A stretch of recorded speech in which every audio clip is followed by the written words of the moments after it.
안녕하세요. 올드 스토리입니다. 오늘 소개 작가는 프랑스의 프로방스 지역을 배경으로 소설을 쓴 작가 장지오노입니다. 지오노는 1895년 프랑스에서 아주 가난한 집안에서 태어났습니다. 작가는 어릴 때부터 성경을 비롯하여 호모의 일리아스 등의 고전을 읽으며 크게 영향을 받았습니다. 모든 전쟁을 겪으며 얻었던 프랑스의 마을의 재건과 자연의 소중함을 깨닫게 됩니다. 오늘 소개 작품은 나무를 심은 사람입니다. 모든 인생을 다 바쳐 오로지 나무 심기만을 했던 한 인물에 대한 감동 스토리입니다. 그럼 편안한 마음으로 감상하세요. 나무를 심은 사람, 장지오노. 한 인간이 참으로 보기 드문 인격을 갖고 있는가를 발견해내기 위해서는 여러 해 동안 그의 행동을 관찰할 수 있는 행운을 가져야만 한다. 그의 행동이 온갖 이기주의에서 벗어나 있고 그 행동을 이끌어 나가는 생각이 더없이 고결하며 어떠한 보상도 바라지 않고 그런데도 이 세상에 뚜렷한 흔적을 남긴 것이 분명하다면 우리는 틀림없이 한 잊을 수 없는 인격과 마주하는 셈이 된다. 약 40여 년 전이었다. 나는 여행자들에게 전혀 알려져 있지 않은 고원지대를 오래오래 걸어서 올라다니곤 했다. 그 고지는 프로방스 지방으로 뻗은 알프스 산맥 위에 아주 오랜 고장에 자리 잡고 있었다. 이 지역은 동남쪽과 남쪽으로는 뒤랑스 강의 중류를 경계로 하고 북쪽으로는 드롬강의 원천으로부터 뒤에까지 이르는 강의 상류를 끝으로 하고 있었다. 그리고 서쪽으로는 꽁따 브네생 평원과 방투산의 지맥이 그 끝이었다. 그곳은 낮은 알프스 지방의 북부 전부와 드롬강의 남쪽 및 복굴 퀴즈 지방의 일부 작은 지역에 걸쳐 있었다. 어느 날 나는 고도 1200m에서 1300m의 인적 없고 단조로운 곳에서 긴 산책을 나섰는데 이곳은 야생 라벤더 외에 자라고 있는 것이라고는 아무것도 없는 황무지였다. 나는 폭이 가장 넓은 곳으로 이 지역을 가로질러 걸었다. 사흘을 걸은 뒤 나는 어디에서도 찾아볼 수 없는 만큼 황폐한 지역에 이르게 되었다. 나는 뼈대만 남은 버려진 마을 옆에서 야영했다. 전날 마실 물이 바닥났기 때문에 나는 물을 찾아야만 했다. 폐허가 되어 있기는 하지만 낡은 말 벌통처럼 촘촘하게 붙어 있는 집들을 보는 날엔 이곳에 샘이나 우물이 있었을 것이라고 생각되었다. 지붕이 없어져 버리고 비바람에 사그러진 대여섯 채의 집들, 종탑이 무너져 버린 작은 교회는 마치 사람들이 사는 마을 속의 집이나 교회처럼 서 있었다. 그러나 살아있는 것들은 모두 사라져 버리고 없었다. 그날은 햇볕이 눈부시게 내리쬐는 6월의 어느 아름다운 날이었다. 그러나 하늘 높이 솟아있는 이 고지 위에 따가운 햇살을 피할 곳 없는 땅 위에는 견딜 수 없을 만큼 난폭한 바람이 불고 있었다. 뼈대만 남은 집들 속으로 불어닥치는 바람 소리는 마치 식사를 방해받은 야수가 부르짖는 소리 같았다. 나는 캠프를 철수하지 않을 수 없었다. 그곳에서부터 5시간이나 더 걸어보았어도 여전히 물을 찾을 수 없었고 또 물을 찾으리라는 희망을 주는 것은 아무것도 없었다. 사방이 똑같이 모두 메말라 있었고 거친 풀들만 자라고 있었다. 그런데 저 멀리에서 검은 작은 그림자가 서 있는 모습이 어른거리는 것 같았다. 나는 그 실루엣을 홀로 서 있는 나무의 둥지로 생각했다. 어쨌든 나는 그것을 향해 걸어갔다. 그것은 한 양치기 목자였다. 그의 곁에 불타는 듯한 뜨거운 땅 위에는 30여 마리의 양들이 누워 쉬고 있었다. 그는 물병을 꺼내 내게 물을 주었다. 그리고 잠시 후 고원의 우묵한 곳에 있는 양의 우리로 나를 데리고 갔다. 그는 간단한 도로래를 설치해 놓고 깊은 천연의 우물에서 아주 좋은 물을 깃고 있었다. 그 사람은 거의 말을 하지 않았다. 그것은 고독하게 살아가는 사람들의 특징이다. 하지만 그는 자신감 있고 확신 속에 자부심을 갖고 있는 사람으로 느껴졌다. 모든 것을 빼앗겨버린 이런 곳에 그런 사람이 살고 있다는 것은 뜻밖의 일이었다. 그는 오두막이 아니라 돌로 만든 제대로 된 집에서 살고 있었다. 그 집은 그가 이곳에 왔을 때 발견한 폐가를 어떻게 혼자 힘으로 수리해 놓았는지를 아주 잘 보여주었다. 지붕은 튼튼했고 물 새는 곳도 없었다.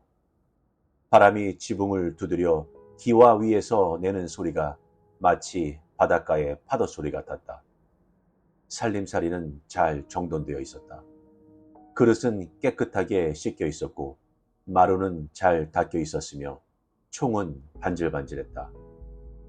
불 위에는 수프가 끓고 있었다.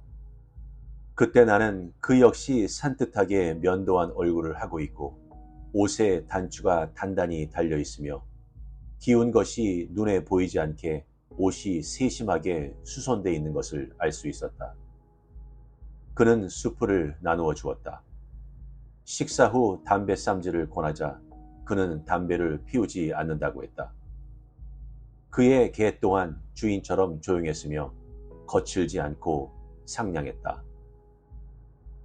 내가 여기서 그날 밤을 묵어야 한다는 것을 곧 알게 되었다. 가장 가까운 마을이라도 하루하고 반 이상을 더 걸어야 했기 때문이다. 게다가 이 지역에는 마을들이 거의 없다는 것을 나는 잘 알고 있었다. 이곳 고지대의 기슭에는 서로 멀리 떨어진 너댓 개의 촌락이 흩어져 있을 뿐이었는데 그 마을들은 차가 다니는 길의 맨 끝에 떡갈나무 숲속에 자리 잡고 있었다. 그곳엔 숯을 만드는 나무꾼들이 살고 있었다. 사람들이 힘들게 살아가는 곳이었다. 여름에도 겨울만큼이나 날씨가 혹독한 곳에 촘촘하게 모여 살면서 모든 가정들은 닫힌 세계 속에서의 이기심만을 키워가고 있었다. 분별 없는 야심은 이곳을 벗어나려는 끊임없는 욕망 속에서 정상을 벗어난 행동으로 나타나고 있었다. 남자들은 트럭으로 시내에 숯을 운반하러 갔다가 돌아오곤 했다. 아무리 굳센 품성을 지닌 사람일지라도 끊임없이 반복되는 실망을 견디지 못하고 무너져 버리곤 했다. 여인들은 또한 가지가지 원한을 마음에 품고 있었다. 사람들은 모든 것을 놓고 경쟁했다. 숯을 파는 것을 놓고 교회의 자리를 놓고 경쟁했다. 미덕들을 놓고 악덕을 놓고 그리고 선과 악이 뒤엉클어진 것들을 놓고 끊임없이 경쟁했다. 게다가 바람 또한 쉬지 않고 신경을 자극했다. 그래서 자살이 그리고 거의 언제나 죽음으로 몰고 가는 정신병들이 전염병처럼 번졌다. 담배를 피우지 않는 그 목자는 조그만 자루를 찾아 들고 와서 도토리 한 무더기를 테이블 위에 쏟아 놓았다. 그는 그 도토리 하나하나를 아주 주의 깊게 조사하기 시작하더니 좋은 것과 나쁜 것을 따로 구별했다. 나는 파이프 담배를 피워 물었다. 도와주겠다고 했으나 그는 자기가 해야 할 일이라고 말했다. 사실 그가 이 일에 기울이는 정성을 보고 나는 더 고집할 수 없었다. 우리의 대화는 그것이 전부였다. 그는 아주 굵은 도토리 한 무더기를 모으더니 그것들을 10개씩 세어 묶음을 만들었다.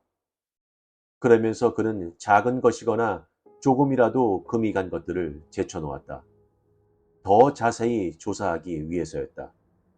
그렇게 해서 완벽한 상태의 도토리가 100개 모아졌을 때 그는 일을 멈추었고 우리는 잠자리에 들었다.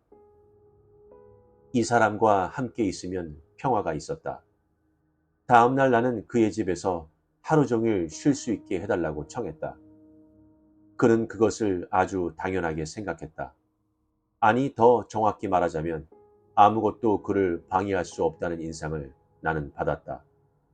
그 휴식이 나에게 반드시 필요한 것은 아니었다. 그러나 나는 호기심을 느꼈고 그에 대해 더 알고 싶었다. 그는 양떼를 꺼내어 풀밭으로 데리고 갔다. 떠나기 전에 그는 세심하게 골라 개수를 세어 모은 도토리 자루를 물 양동이에 담갔다. 나는 그가 지팡이 대신 대략 길이가 1.5m 정도 되고 엄지 손가락만큼 굵은 쇠막대기를 들고 있는 것을 보았다. 나는 산책하며 쉬며 그가 간 길을 나란히 따라갔다. 양들의 목장은 작은 골짜기 아래에 있었다. 그는 작은 양떼를 개가 돌보도록 맡기고는 내가 서 있는 곳을 향해 올라왔다. 나의 무례함을 꾸짖으러 오는 것 같아 두려웠으나 전혀 그것이 아니었다. 그것은 그가 가는 길이었다. 그는 내게 달리 할 일이 없으면 자기를 따라오라고 청했다. 그는 거기서 산등성이를 향해 200m를 더 올라갔다. 그가 가려고 한 곳에 이르자 그는 땅에 쇠막대기를 박기 시작했다. 그렇게 해서 구멍을 만들어 그 안에 도토리를 넣고 다시 구멍을 덮었다. 그는 떡갈나무를 심고 있었다. 그곳이 그의 땅인지 난 물었다. 그는 아니라고 대답했다. 그러면 그 땅이 누구의 것인지 알고 있는 것일까? 그는 모르고 있었다. 그저 그곳이 공유지이거나 아니면 그런 문제에 대해서는 생각지도 않은 사람들의 것이 아니겠느냐고 추측하고 있었다. 그는 그것이 누구의 것인지 알아볼 생각이 없었다.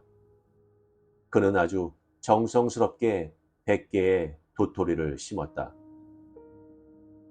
그리고 점심 식사 후 그는 다시 도토리 고르는 일을 시작했다. 그는 내가 묻는 말에 대답해 주었으므로 나는 그에게 여러 가지를 끈질기게 물어보았다고 생각한다.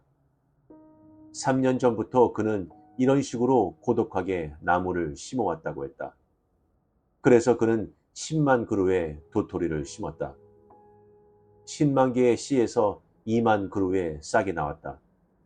그러나 산짐승들이 나무를 갉아먹거나 예측할 수 없는 신의 섭리에 속한 일들이 일어날 경우 이 2만 그루 가운데 또 절반가량이 죽어버릴 것이라고 그는 예상했다. 그렇게 되면 예전에는 아무것도 없었던 이 땅에 1만 그루의 떡갈나무가 살아남아 자라게 될 것이다. 그제서야 나는 그의 나이가 궁금했다. 그는 분명 50세가 넘어 보였다. 55세라고 했다. 이름은 엘지아르 부피에였다. 지난날 그는 평지에서 농장 하나를 갖고 있었고 그곳에서 인생을 가꾸며 살았다. 그런데 하나밖에 없는 아들이 죽었고 뒤이어 아내를 잃었다. 그 후 그는 고독 속에 물러앉아 양들과 개와 더불어 한가롭게 살아가는 것을 기쁨으로 알게 되었다. 그는 나무가 없기 때문에 이곳의 땅이 죽어가고 있다고 판단했다.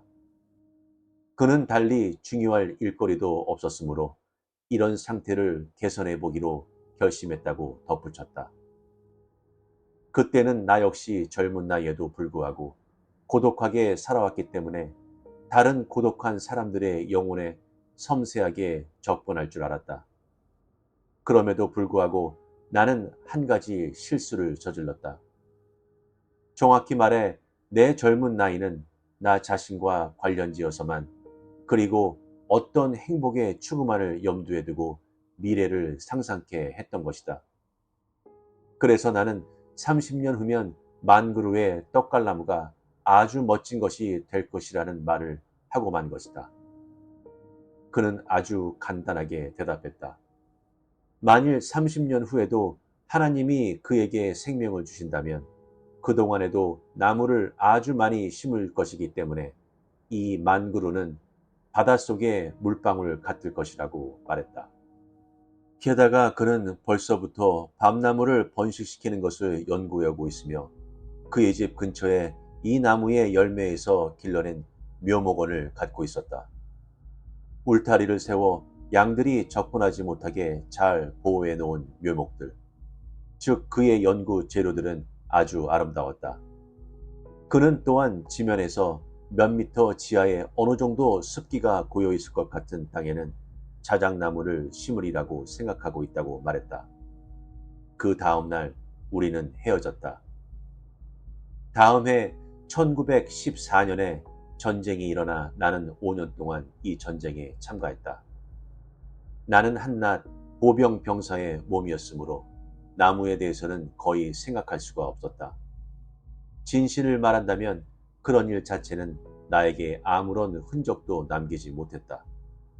나는 그것을 하나의 화제거리라든가 우표 수집 같은 것으로 여겼고 잊어버리고 있었다. 전쟁에서 벗어났을 때 나는 아주 적은 액수의 제대 보너스를 받았으며 신선한 공기를 조금이라도 마시고 싶은 강한 욕망에 사로잡혀 있음을 알았다. 인적 없는 그 황무지로 가는 길을 다시 찾아들었을 때 나에게는 그런 바람 이외에는 다른 아무 생각도 없었다. 그곳은 변함이 없었다. 그러나 폐허가 된 마을 너머 멀리에는 무슨 회색빛 안개 같은 것이 카페트처럼 산등성이를 덮고 있는 것이 보였다.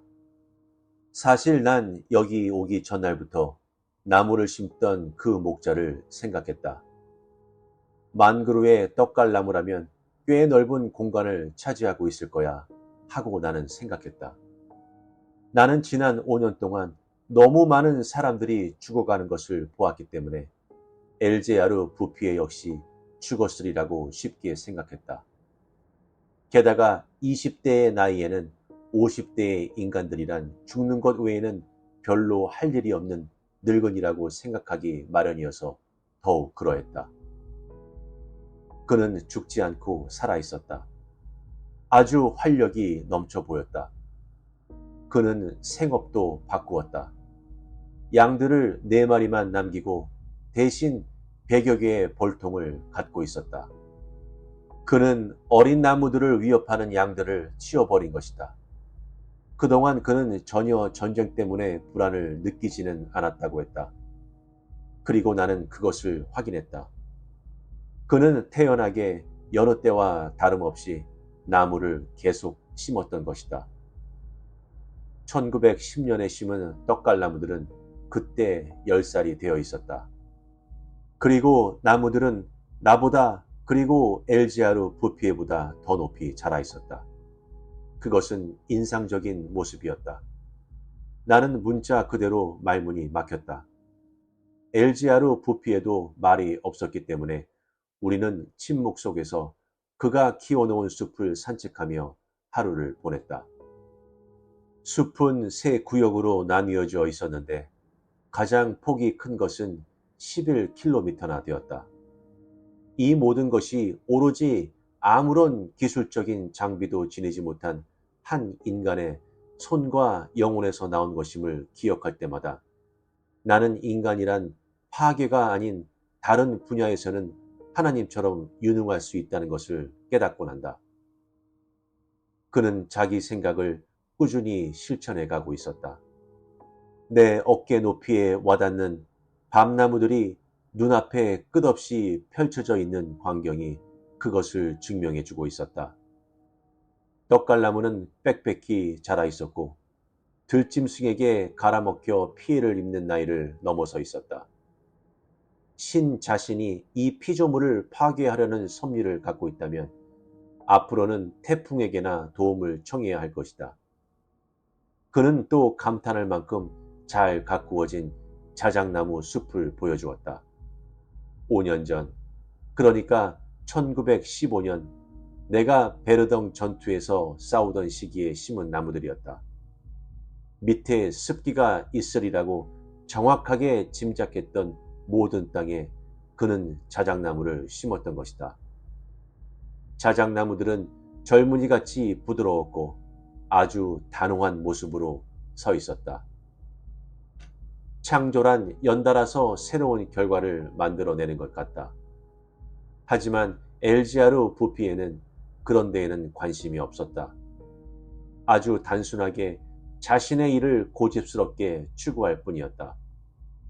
마을로 다시 내려왔을 때 나는 사람들의 기억 속에서는 늘 말라붙어 있던 시내에 물이 흐르고 있는 것을 보았다. 아주 오랜 옛날 어느 때는 이 말라붙었던 시내에 물이 담겨 있었다고 한다. 아직도 그 시대의 흔적이 남아 있었다. 그래서 한때 고고 학자들이 와서 이곳을 파헤쳤고 그들은 여기에서 낚싯바늘을 찾아내곤 했다. 그러나 20세기에는 약간의 물을 얻기 위해서도 저수통의 도움을 받지 않을 수 없게 되었던 것이다. 바람도 몇 가지 씨앗들을 흩어놓았다. 그래서 물이 다시 나타나자 그와 함께 버드나무가, 골풀이, 풀밭이, 정원이, 꽃들이, 그리고 삶의 이유 같은 것들이 되살아났다.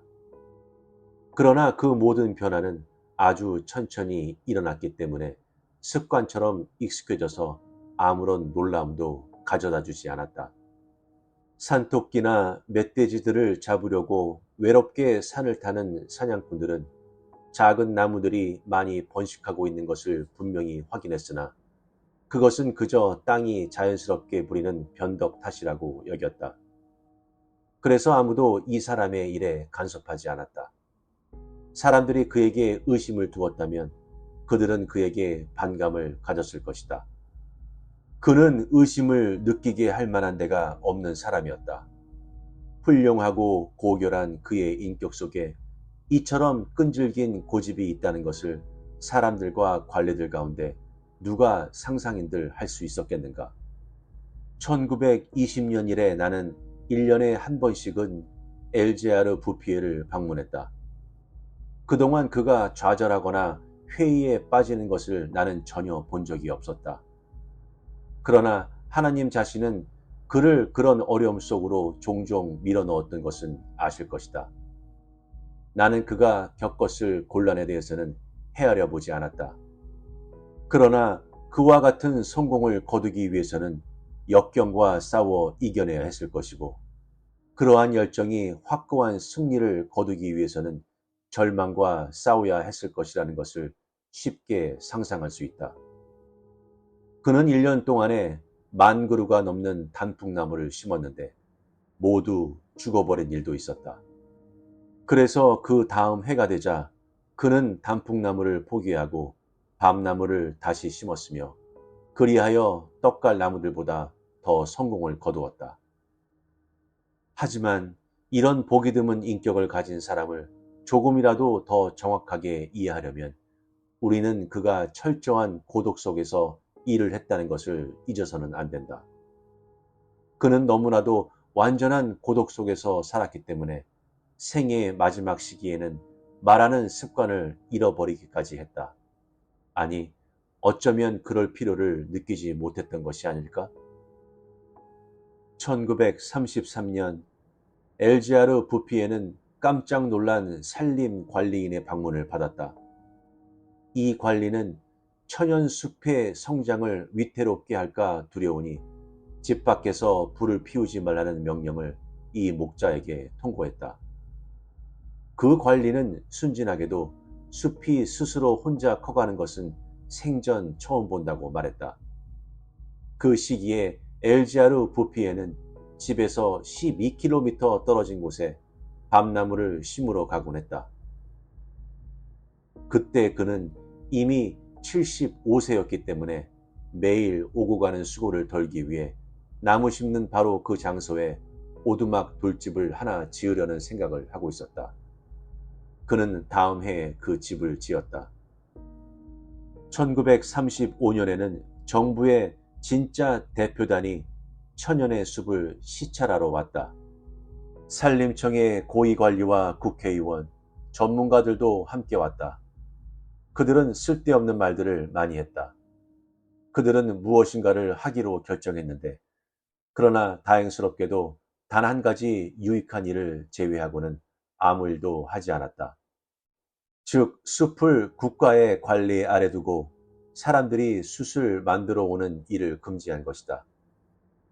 그들 역시 건강에 넘치는 젊은 나무들의 아름다움에 사로잡히지 않을 수 없었던 것이다. 그 아름다운 숲은 국회의원에게까지도 유혹의 힘을 발휘한 것이다.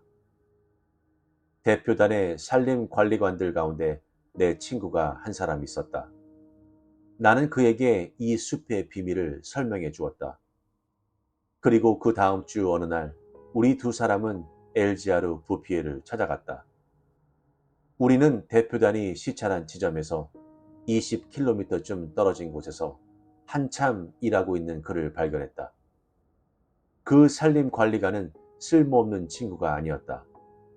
그는 가치 있는 것을 알아볼 줄 알았고 침묵할 줄도 알았다. 나는 선물로 가져간 달걀 몇 개를 내놓았다. 우리 셋은 함께 점심 식사를 했고 말없이 경치를 바라보며 몇 시간을 보냈다. 우리가 지나온 언덕길은 6, 7m 높이의 나무들로 뒤덮여 있었다. 1913년에 보았던 이곳의 모습이 생각났다. 그 황무지가 떠올랐다. 평화롭고 규칙적인 일, 고산지대의 살아있는 공기, 소박한 음식, 그리고 무엇보다도 영혼의 평화가 이 노인에게 거의 장엄하리만큼 훌륭한 건강을 주었다. 그는 하나님의 운동선수였다. 나는 그가 아직도 얼마나 많은 땅을 나무로 덮을 것인지를 생각해 보았다.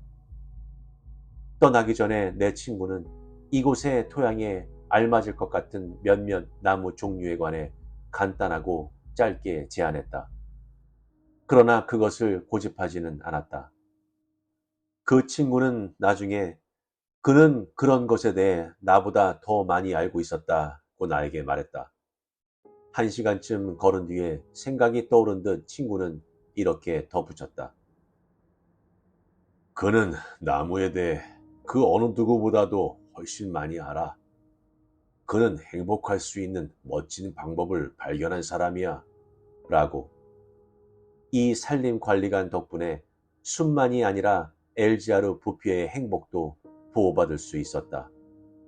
내 친구는 숲을 보호하기 위해서 3명의 산림관리관을 임명했고 이들에게 몹시 겁을 주어 나무꾼들이 아무리 뇌물을 가져다 준다 하더라도 흔들림 없이 일할 수 있도록 만들었던 것이다.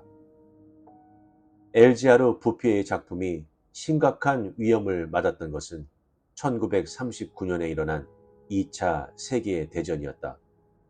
그 당시에는 적지 않은 자동차들이 목탄 가스로 움직였기 때문에 가스 연료를 만들어내기 위해 나무들이 항상 모자랐다.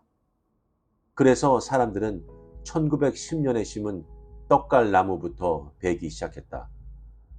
그러나 다행히도 이 지역들은 모든 도로망에서 너무 멀리 떨어져 있었기 때문에 그런 계획은 재정적으로 비경제적이라는 것이 드러났다. 그래서 사람들은 그것을 포기했다. 그러나 그 목자는 아무것도 알지 못했다. 그는 그곳에서 30km 떨어진 곳에서 평화롭게 자기 일만을 묵묵히 하고 있었다. 그는 1914년의 전쟁을 몰랐던 것처럼 1939년의 전쟁 역시 모르고 있었다. 내가 마지막으로 엘지아르 부피에를 본 것은 1945년 6월이었다. 당시 그는 87세였다. 나는 황무지로 가는 길을 다시 찾아갔다. 그러나 전쟁이 이 나라를 황폐하게 만들었는데도 불구하고 이제는 뒤랑스 강의 계곡과 산 사이를 오르가는 버스가 있었다. 나는 여기서 처음 산책했던 장소가 어디인지 더 이상 알아볼 수 없었는데 그것은 비교적 빠르게 움직이는 교통수단 때문이라고 생각했다. 게다가 그 버스가 가는 길은 나를 처음 보는 곳으로 데려가는 것만 같았다. 내가 옛날에 그 황량했던 폐허의 땅에 왔다는 사실을 확인하기 위해서는 마을 이름을 떠올려만 했다. 나는 베르곡 마을에서 버스를 내렸다. 1913년에는 10채 내지 12채의 집으로 이루어진 이 마을에서 단 3사람만이 살고 있었다. 그들은 야만스러웠고 서로 미워했으며 덫으로 동물을 잡아서 먹고 살았다. 거의 선사시대 원시인의 육체적, 정신적 상태에 가까운 삶이었다. 쇠기풀이 버려진 집들의 주위를 덮고 있었다. 그들의 생활 조건은 전혀 희망이 없었다. 죽음을 기다리는 것밖에 없었다. 하물며 덕을 추구하며 살아갈 상태가 아니었다. 그런데 모든 것이 변해 있었다. 공기까지도.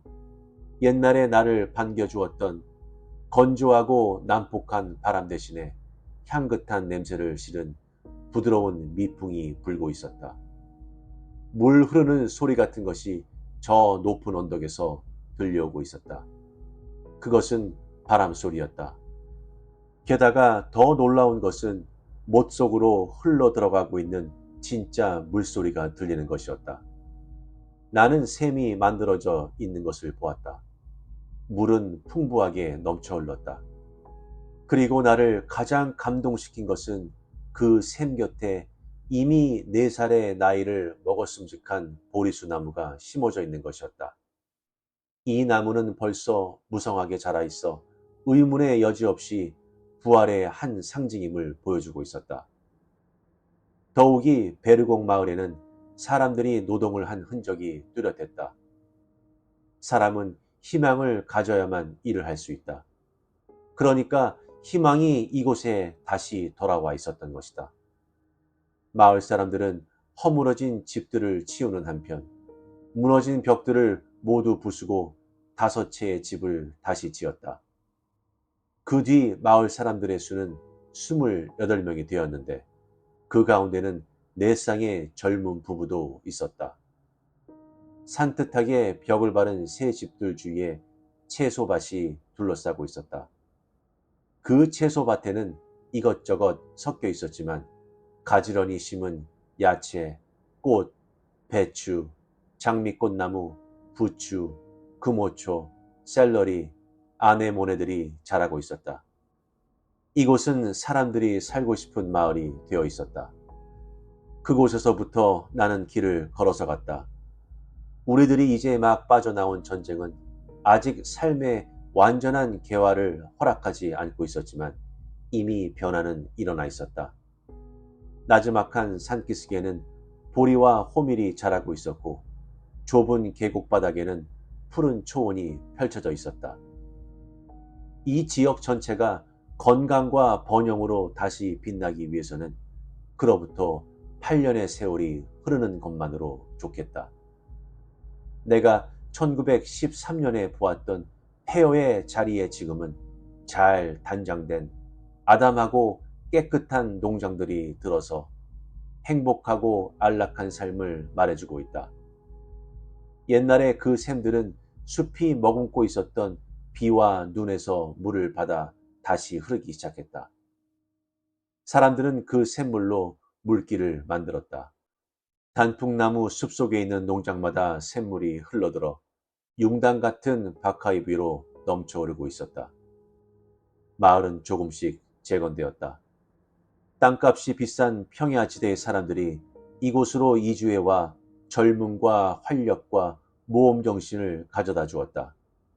건강한 남자와 여자들, 그리고 소리내어 웃을 줄 알며 시골에서 벌어지는 축제의 맛을 즐길 줄 아는 소년, 소녀들이 길에서 만날 수 있었다.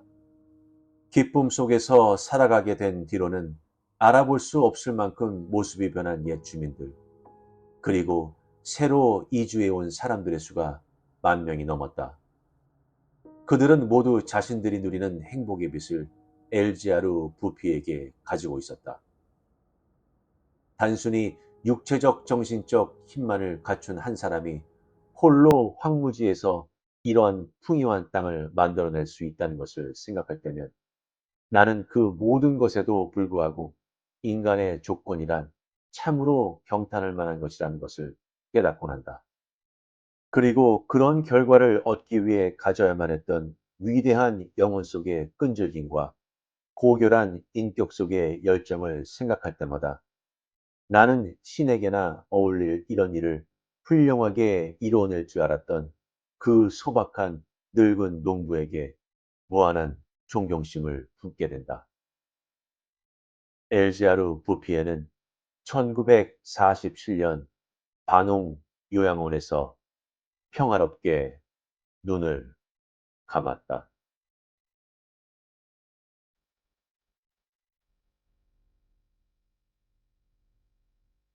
어떠셨나요? 와우, 정말 와우입니다. 나무도 없고 물을 마실 샘물조차 없는 황량한 땅에 한 양치기를 만나 갈증을 해결할 수 있었는데요.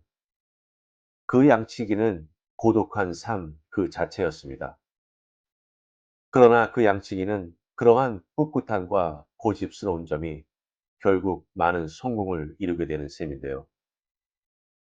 이 작품에서 얻을 수 있는 교훈은 죽음과 부활이 아닐까 싶습니다.